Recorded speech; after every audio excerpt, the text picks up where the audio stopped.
ಬರುವ ಸೆಪ್ಟೆಂಬರ್ 18ನೇ ತಾರೀಕು ಶಿಸ್ತಬದ್ಧವಾಗಿ ಅದ್ಭುತವಾಗಿ ಮಾಡಕ್ಕೆ ಎಲ್ಲರ ಸಹಕಾರ ಬೇಕು, ಎಲ್ಲರೂ ಸಹಾಯನೂ ಬೇಕು, ಎಲ್ಲರೂ ಒಮ್ಮತ್ತಾಗಿ ಮಾಡ್ತೇವೆ ಅಂತ ನಿಮ್ಮ ವಾಹಿನಿ ಮುಖಾಂತರ ನಮ್ಮ ಕುಲಬಾಂಧವರಿಗೆ ಹಾಗೂ ಹಿತೈಷಿಗಳಿಗೆ ನಾನು ಹೇಳ್ತಾ ಇದ್ದೀನಿ.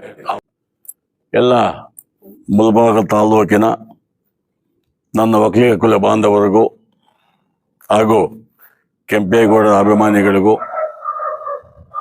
ಇದಕ್ಕೆಲ್ಲ ಮಿಗಿಲಾಗಿ ನನ್ನ ತಮ್ಮಂದಿರಿಗೆ, ಯೂತ್ಸ್ಗೆ, ಆಮೇಲೆ ಹೆಣ್ಮಕ್ಕಳಿಗೆ, ಯಾಕಪ್ಪ ಅಂದರೆ ಸತತವಾಗಿ 4 ವರ್ಷದಿಂದ ಕೆಂಪೇಗೌಡ ಜಯಂತಿ ಮಾಡಬೇಕಂತ ಒಂದು ಹುಮ್ಮಸ್ಸಿನಿಂದ ನನ್ನ ಲೆಕ್ಕ ಪ್ರಕಾರ ಒಂದು 250 ಗ್ರಾಮಗಳಲ್ಲಿ ಹುಮ್ಮಸ್ಸಾಗಿದ್ದಾರೆ. ಮೊನ್ನೆ 17ನೇ ತಾರೀಕು ನಮ್ಮ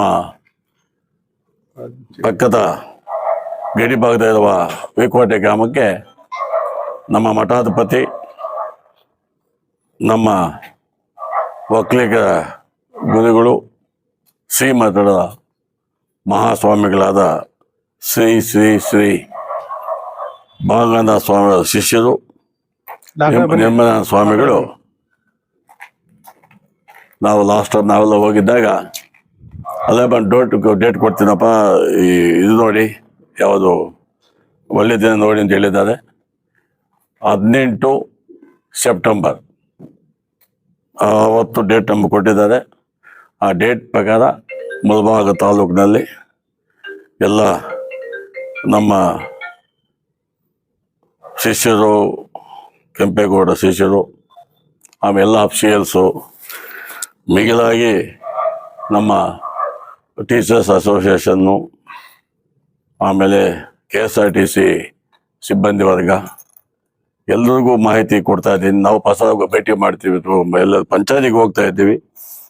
ಬರುವ ಸೆಪ್ಟೆಂಬರ್ 18ನೇ ತಾರೀಕು ಶಿಸ್ತಬದ್ಧವಾಗಿ ಅದ್ಭುತವಾಗಿ ಮಾಡೋಕ್ಕೆ ಎಲ್ಲರ ಸಹಕಾರನೂ ಬೇಕು, ಎಲ್ಲರೂ ಸಹಾಯನೂ ಬೇಕು, ಎಲ್ಲರೂ ಒಮ್ಮತ್ತಾಗಿ ಮಾಡ್ತೇವೆ ಅಂತ ನಿಮ್ಮ ವಾಹಿನಿ ಮುಖಾಂತರ ನಮ್ಮ ಕುಲಬಾಂಧವರಿಗೆ ಹಾಗೂ ಹಿತೈಷಿಗಳಿಗೆ ನಾನು ಹೇಳ್ತಾ ಇದ್ದೀನಿ. ಆವತ್ತೇ ಚೌಟಿನೂ ಉದ್ಘಾಟನೆ ಇದೆ, ಅದನ್ನು ಮಾಡೋಕ್ಕೆ ಸ್ವಾಮಿಗಳು ಒಪ್ಕೊಂಡಿದ್ದಾರೆ. 99 ಭಾಗ ನಮ್ಮ CM DK ಶಿವಕುಮಾರ್ ಸಾಹೇಬರು, ex-CM ನಮ್ಮ ಕುಮಾರಸ್ವಾಮಿ ಅವರು, ಇನ್ನೊಬ್ಬ ವೈಸ್ ಪ್ರೆಸಿಡೆಂಟ್ ಡೆಪ್ಟಿ CM ನಾವು ಮೊನ್ನೆ ಹೋಗಿ ಭೇಟಿ ಮಾಡಿದಾಗ ಅವರು ಒಪ್ಕೊಂಡಿದ್ದಾರೆ. BJPಯಿಂದ ಅಶ್ವಥ್ ನಾರಾಯಣ ಅವರು, ಅಶೋಕ ಸಿಕ್ಕಲಿಲ್ಲ ಮನೆಗೆ, ಅಶ್ವಥ್ ನಾರಾಯಣ ಅವರು ಒಪ್ಕೊಂಡಿದ್ದಾರೆ. ಯಾಕಂದರೆ ಒಬ್ಬ ಡೆಪ್ಟಿ CM, ಒಬ್ಬ ಸೆಂಟ್ರಲ್ ಮಿನಿಸ್ಟ್ರು, ಒಬ್ಬ CM ಮೂರೂ ಒಪ್ಕೊಂಡಿದ್ದಾರೆ. ಇನ್ನು ಡೇಟ್ ಹೇಳಿಲ್ಲ ಅವರಿಗೆ. ಡೇಟ್ ಹೇಳಿ ಕ್ಲಿಯರ್ ಮಾಡಿಬಿಟ್ಟು ಎಲ್ಲ ಸಹಕಾರದಿಂದ ಚೆನ್ನಾಗಿ ಮಾಡಬೇಕಂತ ಅಂದ್ಕೊಂಡಿದ್ದೀನಿ. Thank you.